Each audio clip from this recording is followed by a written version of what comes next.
Salam jumpa kembali buat anak didik kami kelas 7.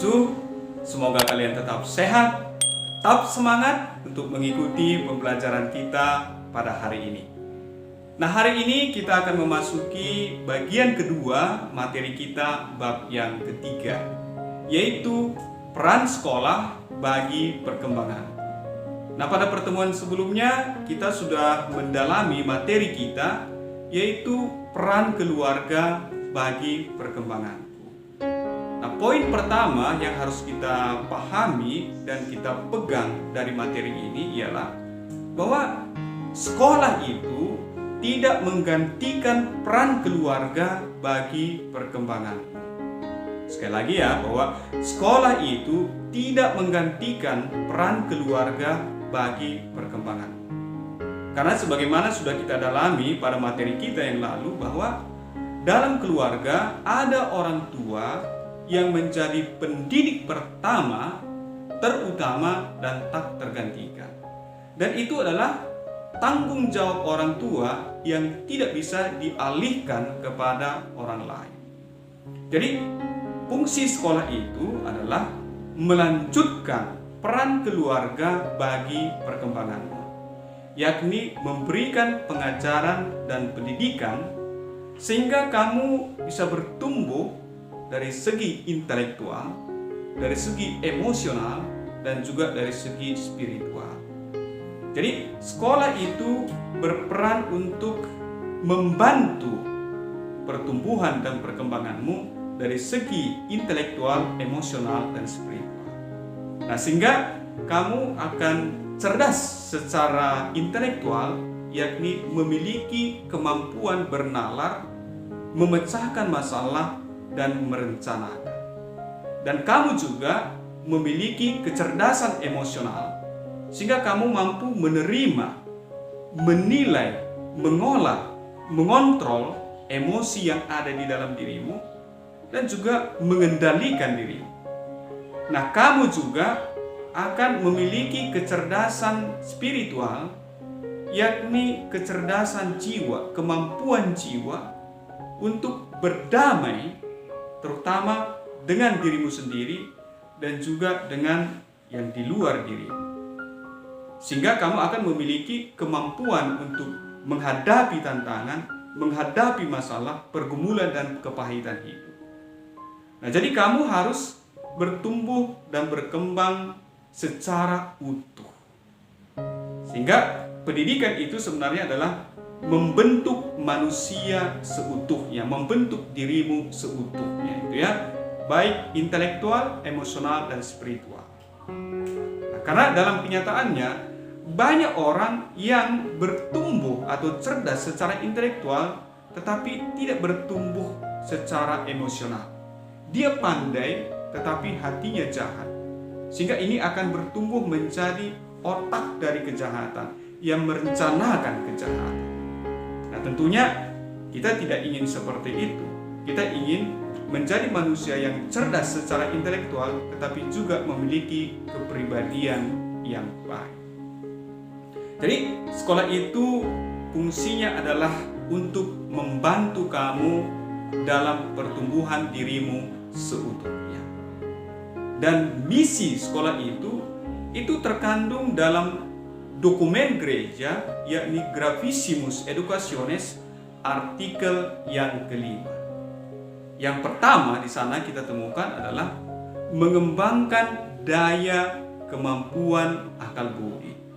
Jadi sekolah itu membantu kamu untuk mengembangkan daya kemampuan akal budi, sehingga kamu mampu berpikir kritis dan juga berpikir tingkat tinggi. Nah, itu poin nomor 1 dari artikel itu. Dan yang kedua adalah menumbuhkan kemampuan memberikan penilaian dengan cermat. Dan yang ketiga, memperkenalkan harta warisan budaya. Dan yang keempat, menyadarkan akan tata nilai. Dan yang kelima, mengembangkan bakat kejuruan. Yang keenam, mengembangkan sikap untuk saling memahami dan rukun bersaudara. Yang ketujuh, melibatkan keluarga dalam keseluruhan kemajuan siswa, baik jasmani maupun rohani. Yang kedelapan, memajukan hidup bermasyarakat, berbangsa, dan bernegara. Jadi, sekolah dan keluarga itu harus berkolaborasi, bersinergi untuk pertumbuhan dan perkembangan. Ya, makanya saya katakan tadi bahwa fungsi sekolah itu adalah melanjutkan peran keluarga bagi perkembangan. Karena itu orang tua selalu berusaha untuk mencarikan sekolah yang terbaik untuk kamu bertumbuh dan berkembang. Bahkan orang tua itu mau membiayai sekolah yang mahal bagi perkembanganmu, ya, mau mengeluarkan biaya yang mahal asalkan kamu bertumbuh menjadi pribadi yang cerdas dan juga baik. Nah, sekarang kembali kepada anak didik kami. Apakah kamu mau dibentuk? Apakah kamu mau dididik untuk menjadi pribadi yang berkembang baik secara intelektual maupun kepribadian? Apakah kamu menyadari bahwa sekolah itu adalah tempat kamu bertumbuh?